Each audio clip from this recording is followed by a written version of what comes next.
एक विशाल दैत्य से बचने के लिए छोटी लड़की जल्दी से एक खीरे के अंदर छुप गई, लेकिन उसे बिल्कुल भी अंदाजा नहीं था कि अगले ही सेकंड में वो दैत्य उसी आधे खीरे को उठाकर खाने वाला है। तभी एक अच्छे दिल वाले बूढ़े दैत्य ने फुर्ती से उसका हाथ पकड़ लिया और झूठ बोल दिया कि ये खीरा तो सड़ चुका है, इसमें कीड़े पड़ गए हैं। दैत्य ये सुनकर डर गया कि कहीं उसका पेट खराब न हो जाए, इसलिए उसने खीरा फेंक दिया। फिर उसने मेज पर रखा क्लोरीन वाला पानी उठाया और नाराज होकर चला गया। अब लड़की धीरे धीरे खीरे से बाहर निकली, लेकिन उसके पूरे शरीर पर चिपचिपा रस लग गया था। बूढ़े दैत्य ने उसे बहुत धीरे से उठाया और एक बड़े से नल के नीचे ले जाकर अच्छे से धोया और फिर उसके कपड़े सुखाने के लिए आग के पास रख दिए। अब बूढ़ा दैत्य उसे इंसानों की दुनिया में वापस भेजना चाहता था, लेकिन ये आसान नहीं था क्योंकि वो दैत्यों की दुनिया में सबसे छोटा था, इसलिए बाकी दैत्य अक्सर उसे परेशान करते थे। इसलिए जब सारे दैत्य दोपहर को सो रहे थे तब बूढ़ा दैत्य चुपचाप उसे लेकर निकल पड़ा। वो बहुत सावधानी से चल रहा था, लेकिन तभी एक सतर्क दैत्य ने उसे पकड़ लिया और उसे तंग करने लगा। अच्छी बात ये थी कि लड़की एक कंबल में छिपी हुई थी, इसलिए कोई उसे नहीं देख पाया और फिर वो फटाफट दौड़कर एक पुरानी कार में घुस गई। तभी वो दैत्य मिलकर बूढ़े को परेशान करने लगे। वो उससे ऐसे खेल रहे थे जैसे वो कोई बॉल हो। फिर एक भारी भरकम दैत्य बूढ़े को जबरदस्ती एक ट्रक में बिठा देता है। उधर सामने पहाड़ी पर एक और दैत्य खड़ा था जो 2 कबाड़ कारों पर चढ़ा हुआ था। बूढ़ा कुछ समझ पाता उससे पहले ही वो ताकतवर दैत्य उसे ट्रक समेत नीचे ढकेल देता है। ये देखकर सामने वाला दैत्य भी कूद पड़ा। वो बूढ़े को टक्कर मारकर मारना चाहता था, लेकिन उसे नहीं पता था कि लड़की उसी की दाईं तरफ की कार में छुपी हुई है। जैसे ही टक्कर होने वाली थी, लड़की ने तेजी से स्टीयरिंग घुमाया और जो हुआ वो बहुत ही मजेदार था।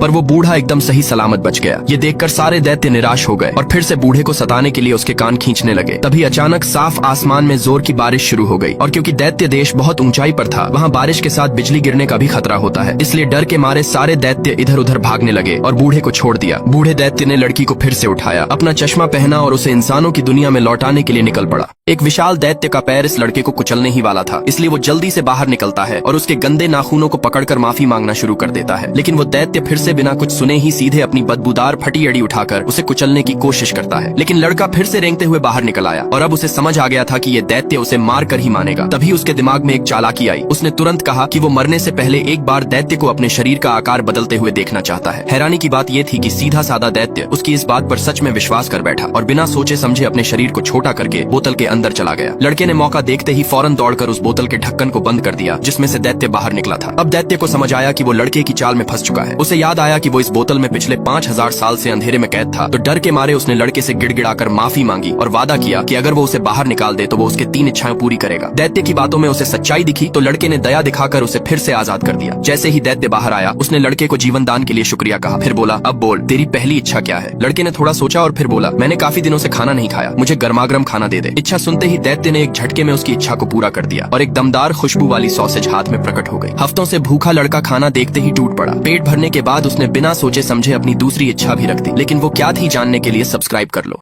मिनी की बुआ अपनी माँ के सामने बबीता की बुराई कर रही थी। तभी मिनी यह सब सुन लेती है और अपनी बुआ को बबीता की बुराई करते देख उससे लड़ने लग जाती है। तभी बबीता वहाँ पर आती है और मिनी से माफी मांगने के लिए कहती है। इसलिए मिनी गुस्से में माफी मांगकर वहाँ से चली जाती है और बबीता भी उसके पीछे जाती है। और मिनी बबीता से कहती है कि अब की बार जब पापा घर लौटेंगे तो मैं उनसे कहूंगी कि हमें भी अपने साथ लंदन ले जाए। लेकिन बबीता कहती है, अगर तुम्हारे पापा हमें अपने साथ लंदन ले गए तो तुम्हारे दादा और दादी जी का ख्याल कौन रखेगा? और बबीता के जाने के बाद मिनी सोचती है कि मैं इस बार पापा को हमें लंदन ले जाने के लिए मनाकर ही रहूंगी। तभी बबीता की ननद को उसके भाई अशोक का कॉल आता है जो उसे बताता है कि मैं कल लंदन से घर आ रहा हूँ, जिसे सुनते ही बबीता और मिनी दोनों बहुत खुश हो जाते हैं क्योंकि बबीता का पति 17 साल बाद घर लौटने वाला था। उधर बबीता का पति लंदन में किसी और लड़की के साथ रहता था, लेकिन उसने अपने परिवार वालों को उस लड़की के बारे में कुछ नहीं बताया था। उधर घर पर बबीता अपने पति के लिए सज संवर रही थी। तभी अचानक उसकी ननद वहाँ पर आती है जो बबीता को देखकर बोली, यहाँ सजना संवरना चल रहा है, लेकिन ध्यान रखना घर में बड़े बुजुर्ग भी हैं, कहीं तुम्हारे हरकतों से उन्हें शर्मिंदगी ना हो। ये कहकर वहाँ से चली गई। लेकिन अपनी ननद की ऐसी बातों से बबीता बहुत दुखी हो जाती है और अपने सारे मेकअप को हटा देती है। उधर छत पर मिनी अपने पापा को उन्हें अपने साथ लंदन ले जाने के लिए मनाने की प्रैक्टिस करने लगती है। लेकिन जब मिनी के पिता वहाँ आते हैं तो वो मिनी और बबीता की तरफ देखते भी